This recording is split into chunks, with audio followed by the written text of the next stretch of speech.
ఒకటి సామ్యుయేలు 17వ అధ్యాయము. ఫిలిష్తీయులు తమ సైన్యములను యుద్ధమునకు సమకూర్చి యూదా దేశములోని షోకోలో కూడి ఎఫెస్దమ్మీము దగ్గర షోకోకును అజేకాకును మధ్యను దిగియుండగా సౌలును ఇజ్రాయేలీయులను కూడివచ్చి ఎలా లోయలో దిగి ఫిలిష్తీయులకెదురుగా యుద్ధ పంక్తులు తీర్చిరి. ఫిలిష్తీయులు ఆ తట్టు పర్వతము మీదను ఇజ్రాయేలీయుల ఈ తట్టు పర్వతము మీదను నిలిచి ఉండగా ఉభయుల మధ్యను ఒక లోయయుండెను. గాతువాడైన గొల్యాతు అను శూరుడొకడు ఫిలిష్తీయుల దండులో నుండి బయలుదేరుచుండెను. అతడు 6 ముళ్ళ జేనెడు ఎత్తు మనిషి. అతని తల మీద రాగి శిరస్త్రాణముండెను. అతడు యుద్ధ కవచము ధరించి ఉండెను. ఆ కవచము 5,000 తులములు గల రాగి ఎత్తుగలది. మరియు అతని కాళ్లకు రాగి కవచమును, అతని భుజముల మధ్యను రాగి బల్లెమొకటి ఉండెను. అతని ఈటె కర్ర నేతగాని దోనె అంత పెద్దది. మరి అతని ఈటె కొన 600 తులముల ఇనుము ఎత్తుగలది. ఒకడు డాలును మోయుచు అతని ముందర పోవుచుండెను.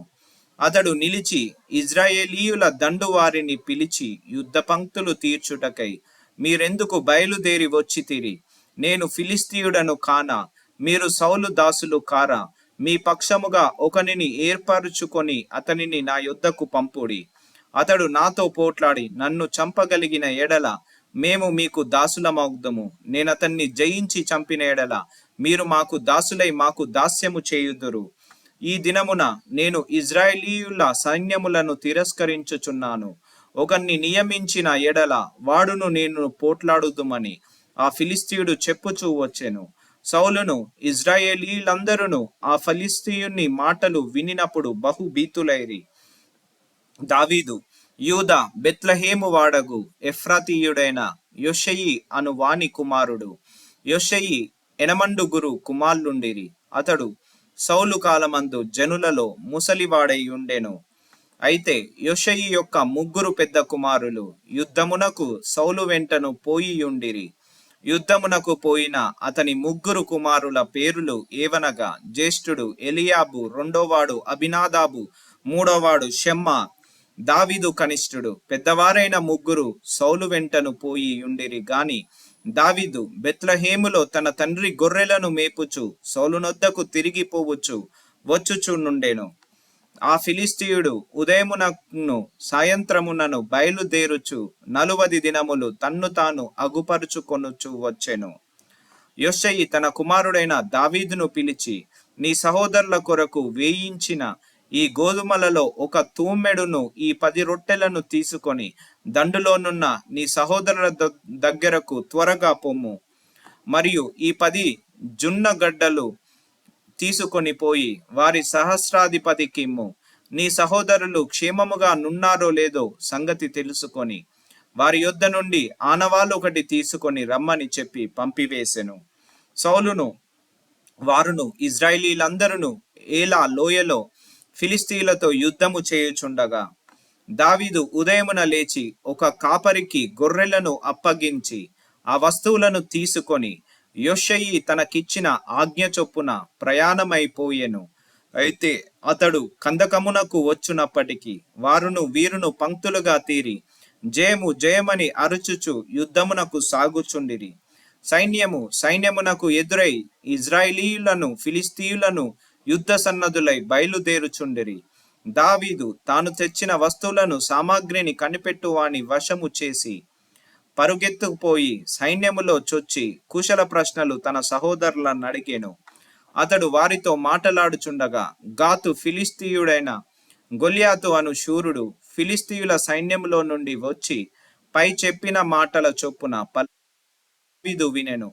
ఇజ్రాయేలీలందరూ ఆ మనుష్యుని చూచి మిక్కిలి భయపడి వాని ఎదుట నుండి పారిపోగా ఇజ్రాయేలీయులలో ఒకడు వచ్చుచున్న ఆ మనిషిని చూచితిరే. నిజముగా ఇజ్రాయేలీయులను తిరస్కరించుటకై వాడు బయలుదేరుచున్నాడు. వానిని చంపిన వానికి రాజు బహుగా ఐశ్వర్యము కలగజేసి తన కుమార్తెనిచ్చి పెళ్లి చేసి వాని తండ్రి ఇంటి వారిని ఇజ్రాయేలీయులలో స్వతంత్రులుగా చేయుననగా దావీదు జీవము గల దేవుని సైన్యములను తిరస్కరించుటకు ఈ సున్నతి లేని ఫిలిస్తీయుడు ఎంతటివాడు, వాణ్ణి చంపి ఇజ్రాయేలీయుల నుండి ఈ నింద తొలగించిన వానికి బహుమతి ఏమని తన యొద్ద నిలిచిన వారిని అడగగా, జనులు వాణ్ణి చంపిన వానికి ఇట్లిట్లు చేయబడునని అతని కుత్తరం ఇచ్చిరి. అతడు వారితో మాటలాడునది అతని పెద్దన్నయ్యగు ఎలియాబునకు వినబడగా, ఎలియాబునకు దావీదు మీద కోపము వచ్చి అతనితో, నీవిక్కడికెందుకు వచ్చితివి? అరణ్యములోని ఆ చిన్న గొర్రెమందను ఎవరి వశము చేసితివి? నీ గర్వమును నీ హృదయపు చెడుతనమును నేనెరుగుదును. యుద్ధము చేయుటకే గదా నీవు వచ్చితివి అనెను. అందుకు దావీదు, నేనేమి చేసి తిని? మాట మాత్రము పలికి తినని చెప్పి అతని యొద్ద నుండి తొలగి తిరిగి మరి ఒకని ఆ ప్రకారము అడగగా, జనులు వానికి అదే ప్రకారముగా ప్రత్యుత్తరం ఇచ్చిరి. దావీదు చెప్పిన మాటలు నలుగురికి తెలియగా, జనులు ఆ సంగతి సౌలుతో తెలియజెప్పిరి గనుక అతడు దావీదును పిలువనంపెను. ఆ ఫిలిస్తీయుని బట్టి ఎవరి మనస్సును కృంగ నిమిత్తము లేదు. మీ దాసుడనైన నేను వానితో పోట్లాడుదునని దావీదు సౌలుతో అనగా, సౌలు, ఈ ఫిలిస్తీయుని ఎదుర్కొని వానితో పోట్లాడుటకు నీకు బలము చాలదు, నీవు బాలుడవు, వాడు బాల్యము నుండి యుద్ధాభ్యాసము చేసిన వాడని దావీదుతో అనెను. అందుకు దావీదు సౌలుతో ఇట్లనెను, మీ దాసుడనైన నేను నా తండ్రి యొక్క గొర్రెలను కాయుచుండు సింహమును ఎలుగుబంటియును వచ్చి మందలో నుండి ఒక్క గొర్రె పిల్లను ఎత్తుకొని పోవుచుండగా, నేను దానిని తరిమి చంపి దాని నోట నుండి ఆ గొర్రెను విడిపించి తిని, అది నా మీదికి రాగా దాని గడ్డము పట్టుకొని దానిని కొట్టి చంపి తిని, మీ దాసుడనైన నేను ఆ సింహము ఎలుగుబంటిని చంపి తినే. జీవము గల దేవుని సైన్యములను తిరస్కరించిన ఈ సున్నతి లేని ఫిలిస్తీయుడు వాటిలో ఒకదాని వలె అగుననియు, సింహము యొక్క బలము నుండి ఎలుగుబంటి యొక్క బలము నుండి నన్ను రక్షించిన యెహోవా ఈ ఫిలిస్తీయుని చేతిలో నుండి కూడాను నన్ను విడిపించుననియు చెప్పాను. అందుకు సౌలు, పొమ్ము, యెహోవా నీకు తోడుగా నుండును గాక అని దావీదుతో అనెను. పిమ్మట సౌలు తన యుద్ధ వస్త్రములను దావీదునకు ధరింపజేసి రాగి శిరస్త్రాణం ఒకటి అతనికి కట్టి యుద్ధ కవచము తొడిగించెను.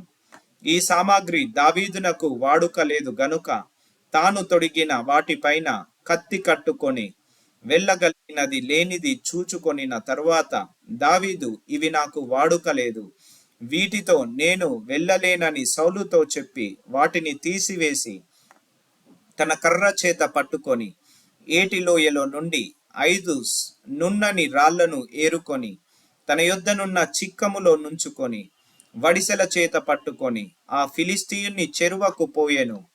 డాలు మోయువాడు తనకు ముందు నడవగా ఆ ఫిలిస్తీయుడు బయలుదేరి దావీదు దగ్గరకు వచ్చి చుట్టూ పారుచూచి దావీదును కనుగొని అతడు బాలుడై ఎర్రటి వాడును రూపసీయునై ఉండుట చూచి అతన్ని తృణీకరించెను.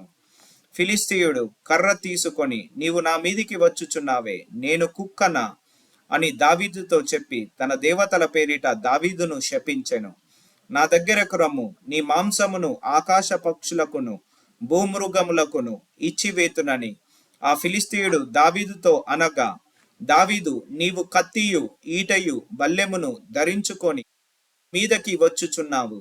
అయితే నీవు తిరస్కరించిన ఇజ్రాయేలీయుల సైన్యముల కధిపతియగు యెహోవా పేరిట నేను నీ మీదికి వచ్చుచున్నాను. ఈ దినమున యెహోవా నిన్ను నా చేతికి అప్పగించును. నేను నిన్ను చంపి నీ తల తెగవేతును. ఇజ్రాయేలీయులలో దేవుడున్నాడని లోక నివాసులందరూ తెలుసుకొనున్నట్లు నేను ఈ దినమున ఫిలిస్తీయుల యొక్క కళేబరములను ఆకాశ పక్షులకును భూ మృగములకును ఇత్తును. అప్పుడు యెహోవా కత్తి చేత ఈట చేతను రక్షించువాడు కాడని ఈ దండు వారందరూ తెలుసుకొందరు. యుద్ధము యెహోవాదే, ఆయన మిమ్మును మా చేతికి అప్పగించునని చెప్పెను. ఆ ఫిలిస్తీయుడు లేచి దావీదును కలియుటకై అతనికి ఎదురుపోగా దావీదు వానిని ఎదుర్కొనుటకు సైన్యము తట్టు త్వరగా పరిగెత్తిపోయి తన సంచిలో చెయ్యి వేసి అందులో నుండి రాయి ఒకటి తీసి వడిసెలతో విసరి ఆ ఫిలిస్తీయుని ఎదుట కొట్టెను. ఆ రాయి వాని నుదురు చొచ్చినందున వాడు నేలను బోర్ల పడెను. దావీదు ఫిలిష్తీయుని కంటే బలాఢ్యుడై ఖడ్గము లేకయే వడిసెలతోను రాతితోను ఆ ఫిలిష్తీయుని కొట్టి చంపెను. వాడు బోర్ల పడగా దావీదు పరిగెత్తిపోయి ఫిలిష్తీయుని మీద నిలుచుండి వాని కత్తి వర దూసి దానితో వాణ్ణి చంపి వాని తలను తెగవేసెను. ఫిలిష్తీయులు తమ శూరుడు చచ్చుట చూచి పారిపోయిరి. అప్పుడు ఇజ్రాయేలీల వారును యూదా వారును లేచి జయము జయమని అరుచుచు లోయ వరకును షరాయిము ఎక్రోను వరకును ఫిలిష్తీయులను తరుమగా ఫిలిష్తీయులు హతులై షరాయిము ఎక్రోను మార్గమున గాతు ఎక్రోను అను పట్టణముల వరకు కూలిరి. అప్పుడు ఇజ్రాయేలీయులు ఫిలిష్తీయులను తరుముట మాని తిరిగి వచ్చి వారి డేరాలను దోచుకొనిరి. అయితే దావీదు ఆ ఫిలిష్తీయుని ఆయుధములను తన డేరాలో ఉంచుకొని అతని తలను తీసుకొని యెరూషలేమునకు వచ్చెను.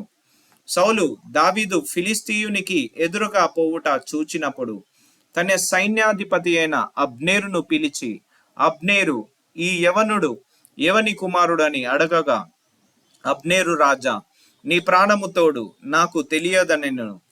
అందుకు రాజు, ఈ పడుచువాడు ఎవని కుమారుడో అడిగి తెలుసుకోమని అతనికి ఆజ్ఞ ఇచ్చెను. దావీదు ఫిలిష్తీయుని చంపి తిరిగి వచ్చినప్పుడు అబ్నేరు అతని పిలుచుకొని పోయి ఫిలిష్తీయుని తల చేతనుండగా అతన్ని సౌలు దగ్గరికి తోడుకొని వచ్చెను. సౌలు అతనిని చూచి, చిన్నవాడా, నీవెవని కుమారుడవని అడగగా దావీదు, నేను బెత్లెహేమీయుడైన యెషయి అను నీ దాసుని కుమారుడనని ప్రత్యుత్తరం ఇచ్చెను.